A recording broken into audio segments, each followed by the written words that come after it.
Monday morning இன்றைக்கி ரயானோட lunch box recipe தான் எனக்கு உங்கள் கூட ஷேர் பண்ண போகிறேன். ஸோ வீடியோ பிடிச்சிருந்தா லைக் பண்ணுங்கள். இதே மாதிரி லஞ்ச் பாக்ஸ் ரெசிபி பார்க்கணும் அப்படின்னா நம்ம சேனலை சப்ஸ்கிரைப் பண்ணி வச்சுக்கோங்க. காலையில் பார்த்தீங்க அப்படின்னா ஒரு 6:30 போலலாம் எந்திரிச்சிட்டேன். எந்திரிச்சதுக்கப்புறமா கிச்சனுக்குள்ளாடி ஸ்ட்ரெயிட்டாக வந்து ஃபஸ்ட்டு வேலை என்னென்னா ஃப்ரிட்ஜில் வந்து அன்றைக்கி தேவையான பொருள் எல்லாமே எடுத்து வெளியே வச்சுட்டோம் அப்படின்னா நமக்கு கொஞ்சம் ஈஸியாக இருக்கும். இன்றைக்கி லஞ்ச் பாக்ஸுக்கு பார்த்தீங்க அப்படின்னா மீல் மேக்கர் பிரியாணியும் அப்புறம் வந்து பேபிகார்ன் ஃப்ரையும் தான் பண்ண போகிறேன். ஸோ மீல் மேக்கர் பிரியாணி பண்ணுறதுக்காக பாஸ்மதி ரைஸை எடுத்து வெளியே வச்சுட்டேன். அதை ஊற வைக்கணும். அதுக்கு முன்னாடி பார்த்தீங்கன்னா ஃபஸ்ட்டு தண்ணியை வந்து அடுப்பில் கொதிக்க வைக்கிறேன். இது எதுக்கு அப்படின்னா இந்த மீல் மேக்கர் இருக்கு இல்லையா, இதை வந்து கொஞ்சம் ஊற வச்சு நம்ம எடுத்தோம் அப்படின்னா நமக்கு சீக்கிரமாக குக் ஆகும். அதுக்காக தான் ஊற வைக்கலான்னு எடுக்கிறேன். தண்ணியை கொதிக்க வைக்கிறேன். நேற்றுக்கு நைட்டே கிளாஸ் கண்டெய்னர் வந்து ஓரளவுக்கு டிஷ் வாஷரில் போட்டு வாஷ் பண்ணி வச்சுருந்தேன். காலையில் வந்து எல்லாமே ரீஃபில் பண்ணிடலாம் அப்படின்னு சொல்லிட்டு அது ஓரளவுக்கு எல்லாமே காஞ்சிருந்துச்சு. ஸோ அதையும் வந்து நான் ரீஃபில் பண்ணி வச்சுட்டேன். இன்றைக்கி வந்து பிரியாணி பண்ணுறதுக்கு இந்த இதில் வந்து ஒரே கப்பு தான் எடுக்கிறேன். புட்டுக்கு ரயானுக்கு மட்டுங்கிறதுனால ஒரு கப் மட்டும் எடுத்தால் போதும். அதை நல்லா அலசி நான் வந்து ஃபஸ்ட்டு ஊற வச்சுக்கிறேன். அதுக்கப்புறமா பார்த்திங்கன்னா கடையில் இருந்து தான் மாவு வாங்கியிருந்தேன். வீட்டில் அரைக்கிறதுக்கு பார்த்திங்கன்னா மிக்ஸி வந்து நாசமாயிருச்சு. அதனால் இப்போல்லாம் கடையில் இருந்து தான் வாங்குறது. இந்த மாவு பார்த்திங்க அப்படின்னா சூப்பராகவே நல்ல இட்லி தோசை எல்லாமே நல்லா வரும். ஸோ அதுதான் வாங்கிட்டுருக்கோம் ரெகுலராக. அப்புறம் இங்கே தண்ணி கொதிச்சதுமே அதில் கொஞ்சமாக உப்பு போட்டுக்கிறேன். அதுக்கப்புறம் நம்ம எடுத்து வச்சுருக்கோம் இல்லையா சோயாபீன், அதை வந்து எடுத்து உள்ளே போட்டதுமே நம்ம வந்து ஃப்ளேம் ஆஃப் பண்ணிக்கலாம். இது பார்த்திங்க அப்படின்னா சின்ன சைஸ் மினி சைஸு. இதிலே வந்து பெருசும் நமக்கு கடையில் கிடைக்கும். நான் வந்து ரயானுக்கு கொடுக்குறதுனால சின்னதாக எடுத்தோம் அப்படின்னா உள்ளே எல்லாமே நமக்கு மசாலா எல்லாம் இறங்கி சாப்பிட்றதுக்கு நல்லாயிருக்கும். ஸோ அதை போட்டதுமே அங்கே ஃப்ளேம் ஆஃப் பண்ணிக்கிறேன். ஒரு 10 மினிட்ஸ் அதிலே இருக்கட்டும் அப்படின்ட்டு. அப்போ ஊறி வந்துடும். அதுக்கப்புறம் சைட் பை சைடாக பார்த்திங்கன்னா இந்த பேபிகார்னை வந்து கட் பண்ணி வைக்கலாம் அப்படின்னு சொல்லிட்டு தான் பிளான் பண்ணேன். சரி, அவனுக்கு இது வந்து ஃபஸ்ட் டைமாக இப்போ தான் வாங்கினேன். அவன் எப்படி சாடுவான் என்ன அதுன்னு ஒன்றுமே தெரியலை.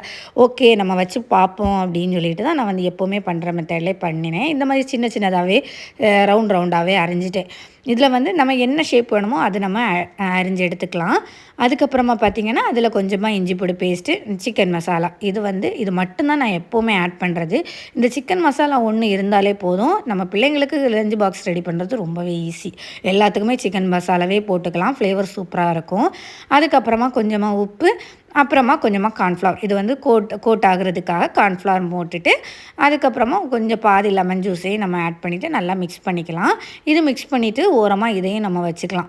அப்போது அதுக்குள்ளாடி இது வந்து நம்ம மசாலா எல்லாமே நல்லா பிடிச்சி கோட்டாகி இருக்கும். அதுக்கப்புறம் லாஸ்ட்டாக வந்து நம்ம லஞ்ச் பாக்ஸ் வந்து பேக் பண்ணுற டைம் வந்து இதை வந்து ஃப்ரை பண்ணி எடுத்துக்கலாம். கரெக்டாக இருக்கும். இது வந்து ஒரு 10 மினிட்ஸ் ஆனதுமே எடுத்து தண்ணியை வடிகட்டி வச்சுட்டேன் ஒரு ஓரமாக. அதுக்கப்புறம் சைட் பை சைடாக அடுப்பு காலியாக இருந்துச்சு. சரி பாலை காய்ச்சிடலான்னு சொல்லிட்டு அதை தான் ரெடி பண்ணிகிட்டு இருந்தேன். அதுக்கப்புறம் பால் அடுப்பில் வச்சதுமே இது பார்த்திங்கன்னா ஊற வச்சுருந்தோம் வடித்து வச்சுருந்தோம்ல, அதில் உள்ள தண்ணி எல்லாமே நம்ம புழிஞ்சு எடுத்துடணும். அப்போ தான் வந்து நல்லா இருக்கும். அதுக்கப்புறமா வந்து நான் இது ரைஸ் வந்து பிரியாணி வைக்கிறதுக்கு ஸ்டார்ட் பண்ணிவிட்டேன். ஒரு குக்கரில் பார்த்திங்கன்னா கொஞ்சமாக கோகனட் ஆயில் தான் ஊற்றிருக்கேன். நீங்கள் கீ கூட ஆட் பண்ணிக்கலாம். அதுக்குள்ள ஒரே பட்டை, ஏலக்காய், கிராம்பு, வந்து பாதி பெரிய உள்ளி, பெரிய வெங்காயம் இருக்குல்ல, அதையும் கட் பண்ணி போட்டு நல்லா வதக்கிட்டு இதில் வந்து பாதி தக்காளி தான் ஆட் பண்ணியிருக்கேன். போட்டுட்டு நல்லா வதக்கிடலாம். அதுக்கப்புறமா கொஞ்சமாக இஞ்சி பூண்டு பேஸ்ட்டு போட்டுட்டு இதில் பார்த்திங்கன்னா இதில் சேம் சிக்கன் மசாலாவே தான் போடுறேன். அது போட்டோன்னா நல்ல எல்லா மசாலையும் போடும்போது நம்ம குவான்டிட்டி கம்மியாக இல்லையா பண்ணுறோம், அதனால நமக்கு அது ஒரு மாதிரி பச்சை ஸ்மெல் அடித்த மாதிரி இருக்கும். சிக்கன் மசாலா மட்டும் போடும்போது ஃப்ளேவர் சூப்பராக இருக்கும். ட்ரை பண்ணி பார்த்துட்டு எப்படி இருக்குன்னு சொல்லுங்கள். அதுக்கப்புறம் மீல் மேக்கர் போட்டு நல்லா மிக்ஸ் பண்ணிவிட்டு அரிசியும் போட்டு மிக்ஸ் பண்ணி 1க்கு 1.5 அப்படிங்கிற அளவில் வந்து தண்ணியை வச்சு குக்கரை 3 விசில் போட்டு விடுறது வரைக்கும் விட்டுக்கலாம். அதுக்கப்புறம் இன்னொரு அடுப்பில் பார்த்திங்கன்னா காலைல இட்லி தான் வந்து வேக வைக்கிறதுக்கு ஊற்றி வச்சுருக்கேன். இன்னொரு சைடு பார்த்திங்கன்னா எல்லாமே ஓகே, அது குக்கர் வந்து விசில் விட்டுன்னு சொல்லிட்டு ஒதுக்கி வச்சுட்டேன். அந்த டைமில் சரி நம்ம இதை வந்து ஃப்ரை பண்ணி எடுத்துடலாம் அப்படின்னு சொல்லிட்டு ஒரு கடாயில் தேங்காய் எண்ணெயை ஊற்றிட்டு கொஞ்சமாக கறிவேப்பிலை போட்டுட்டு இந்த கார்ன் இருக்குல்ல பேபிகார்ன், அதையும் போட்டு நல்லா ஃப்ரை பண்ணி எடுத்துக்கலாம். இது சாப்பிட்டு பார்த்தேங்க, ரொம்பவே சூப்பராக இருந்துச்சு. அவனுக்கும் காலையில் பிரேக்ஃபாஸ்ட்டுக்கு கொஞ்சமாக சாப்பிட்டு டேஸ்ட்டு கொடுத்தேன். உனக்கும் ரொம்ப பிடிச்சிருந்து. குக்கர் விசில் எல்லாமே போனதுக்கு அப்புறமா இதை ஓப்பன் பண்ணி பார்த்தேன். நமக்கு இதுவும் ரொம்பவே சூப்பராக உதிரியாக வந்துச்சு. அதுக்கப்புறமா கொஞ்சமாக கொத்தமல்லி தலையும் போட்டு கீயும் ஆட் பண்ணிவிட்டு கொஞ்சம் க்ளோஸ் பண்ணியே நான் ஒரு சைடாக ஓரமாக ஒதுக்கி வச்சுட்டு இருந்தேன். அதுக்கப்புறம் அந்த டைமில் தான் சின்னவன் அழுதுட்டு இருந்தான். அவன் அழுதுட்டு இருந்தப்போ என்னடான்னு சொல்லிட்டு போய் பார்த்துட்டு வரதுக்குள்ளாடி இது கரிஞ்சிருச்சு.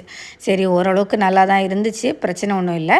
அதுக்கப்புறம் அதை மிக்ஸ் பண்ணி எடுத்துட்டு இதையும் ஒரு ஓரமாக வச்சாச்சு. இதெல்லாமே ரெடி பண்ணி முடிச்சதுக்கப்புறம் என்ன பண்ணுவேன்னா, சின்னவனை ரயானை போய் எழுப்பிடுவேன். எழுப்பி அவனை ஃப்ரெஷ்அப் ஆக்கிடுவேன்.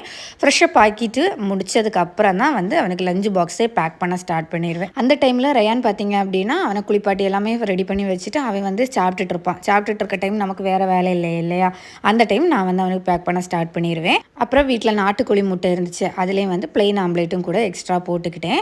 அதையும் எடுத்து வச்சு அவனுக்கு லஞ்ச் பாக்ஸ் பேக் பண்ணியாச்சு. அவனோட ஸ்கூலில் பார்த்தீங்கன்னா ஸ்நாக்ஸுக்கு டைம் கிடையாது பார்த்துக்கோங்க. அதனால அவனுக்கு கிளாஸ் எல்லாம் முடிஞ்சிட்டு பேரண்ட்ஸ் கூட்டிகிட்டு போகிறதுக்காக வெயிட் பண்ணுவாங்க இல்லையா, அந்த டைமில் அவனுக்கு ஏதாச்சும் சாப்பிட வேணால் கொடுக்கலாம்.